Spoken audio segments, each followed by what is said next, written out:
आज लोकशाहीची हत्या निवडणूक आयोगाकडून झालेली आहे. शिवसेनेला देखील अशाच पद्धतीने निर्णय दिला होता. निवडणूक आयोग हे सत्तारूढ पक्षाचे बाहुले आहे. निवडणूक आयोग व सर्वच शासकीय डिपार्टमेंट हे सातत्याने विरोधी पक्षांना टार्गेट करत आहेत. निवडणूक आयोगाचा हा निर्णय राष्ट्रवादी काँग्रेस पक्ष शरद पवार गटाला अपेक्षित होताच, कारण निवडणूक आयोग सत्ताधाऱ्यांची ब टीम असून सतत चुकीच्या पद्धतीचे निर्णय निवडणूक आयोग घेत आहे. म्हणूनच शिवसेना असेल किंवा इतर विरोधी पक्ष असतील यांनाही वागणूक ही निवडणूक आयोगाकडून दिली जात आहे. त्यामुळेच ईव्हीएम बाबत देखील विरोधकांना वेळ देण्याची टाळाटाळ करण्याचा प्रयत्न केला जात आहे. ईव्हीएम हटावसाठी दिल्लीमध्ये चाललेले आंदोलन बघितल्यानंतर त्याकडे जाणीवपूर्वक दुर्लक्ष निवडणूक आयोग करत आहे. त्यामुळे यापेक्षा वेगळा निर्णय निवडणूक आयोग घेऊ शकणार नाही असे सर्वांनाच वाटत होते आणि तसाच निर्णय निवडणूक आयोगाने दिला. मात्र न्यायालयात न्याय मिळेल असा आत्मविश्वास राष्ट्रवादीच्या शरद पवार गटाला निश्चित वाटतो आहे. निर्णय काहीही असो, राष्ट्रवादी काँग्रेस शरद पवार गटाचे कार्यकर्ते, नेते व चाहते हे पवार साहेबांच्या पाठीमागेच राहतील असा आत्मविश्वास आहे. त्याचबरोबर महाराष्ट्रातील जनता देखील पवार साहेबांच्या पाठीमागेच राहील असा आत्मविश्वास आहे. शिवसेना व बाप मिंद्यांनी पळवला आणि काकांचा राष्ट्रवादी काँग्रेस पक्ष चोरांनी पळवला असे यावेळी म्हणण्यात आले आहे. याप्रसंगी गोकुळ पिंगळे, सुरेश दलोड, मुन्नाभाई अन्सारी, अनिता दामले, भावनेश राऊत, राजेंद्र पवार, सागर बेदरकर, प्रवीण नागरे, संजय गालफाडे, विजय मठाले, संतोष जगताप, डॉक्टर युवराज मुठाळ, समाधान कोठुळे, अशोक पाळदे, मोईन खतीब, संतोष गाडेकर, प्रवीण बैसाने, कमांडकर, किरण पाणकर, गणेश मोरे, गौरव जाधव, राम शिंदे, केतन सोनवणे व इतर पदाधिकारी व कार्यकर्ते उपस्थित होते. रमाबाई आंबेडकर यांना भावपूर्ण आदरांजली अर्पण करतो. आज त्यांची जयंती आहे. या ठिकाणी शरद पवार गटाच्या वतीनं मी त्यांना भावपूर्ण आदरांजली अर्पण करतो. सन्माननीय प्रदेशचे उपाध्यक्ष गोकुळजी पिंगळे, आमचे सफाई कामगारांचे प्रदेशाध्यक्ष सुरेशजी दलोड, सर्व पदाधिकारी या ठिकाणी उपस्थित आहे.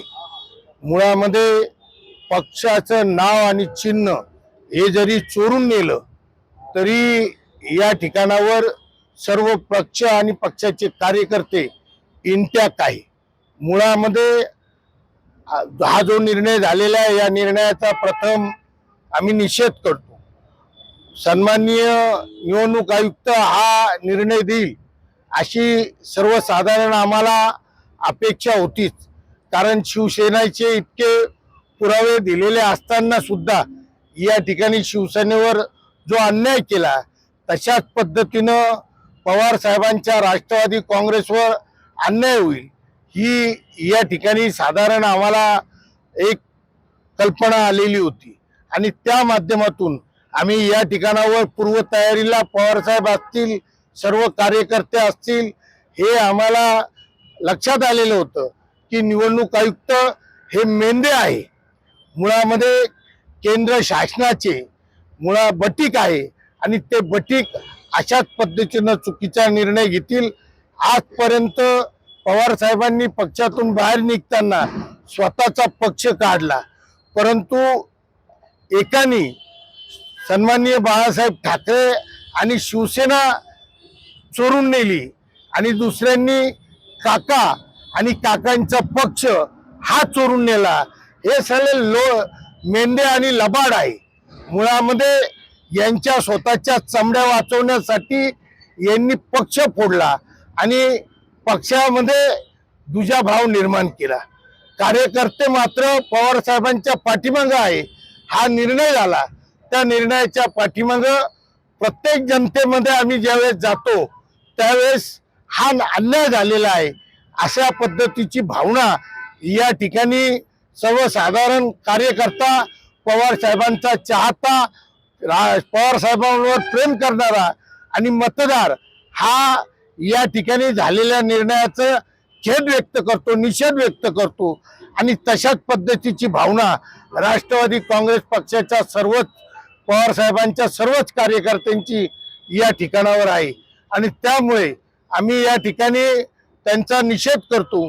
बरं झालं जे झालं, पुढच्या काळामध्ये सन्माननीय उच्च न्यायालय निश्चितपणे निर्णय देईल असा आत्मविश्वास आमच्यासारख्या कार्यकर्त्याला तरी आहे. कारण ही अन्यायाची भूमिका आहे. यापूर्वी ज्यांचे पक्ष फुटले, मग काँग्रेस पक्ष राष्ट्रीय पक्ष होता तो फुटला, त्यावेळेस चिन्ह गोठवण्यात आलं आणि पक्ष सुद्धा या ठिकाणी वेगळ्या नावाने इंदिरा गांधींनी काढलेला होता आणि चिन्ह सुद्धा गोठवलेलं होतं. असे निर्णय, निपक्षपाती निर्णय यापूर्वी निवडणूक आयुक्तांनी घेतलेले होते. परंतु आता पक्षपाती निर्णय हे निवडणूक आयुक्त असेल, ईडी असेल, सीबीआय असेल, या ठिकाणावर इन्कम टॅक्स असेल, सातत्यानं करतात. विरोधकांना छेडण्याचं काम हे या माध्यमातून केलं जातंय. किती छळा, परंतु जनता आमच्या बरोबर आहे. आम्ही त्यांना या महाराष्ट्रामध्ये आमची ताकद काय आहे ते म्हणता 48 जागांपैकी 45 घेऊ. त्यांना पहिले 45 2चा आकडा हा पार करू द्या. आता राष्ट्रवादी काँग्रेस, शिवसेना, शरद पवार गट, शिवसेना, उद्धव ठाकरे गट आणि काँग्रेस, त्याबरोबर CPM आणि त्याचबरोबर वंचित बहुजन आघाडी सुद्धा संघे येते आणि त्या माध्यमातून निश्चितपणे आमचा पक्ष म्हणजे इथे लोकसभेला चांगले परफॉर्मन्स ही महाआघाडी करील, इंडिया आघाडी करील असा आत्मविश्वास आहे. आणि त्या माध्यमातून आमच्या कार्यकर्त्यांनी अजून जोमाने काम करण्याचं ठरवलेलं आहे. नवीन चिन्ह आल्यानंतर घरोघर ते चिन्ह या ठिकाणी पोहोचवण्याचं काम आम्ही आणि कार्यकर्ते निश्चितपणे करतील असा आत्मविश्वास वाटतो. प्रतिनिधी मोहसिन पठाण, स्टार न्यूज, नाशिक.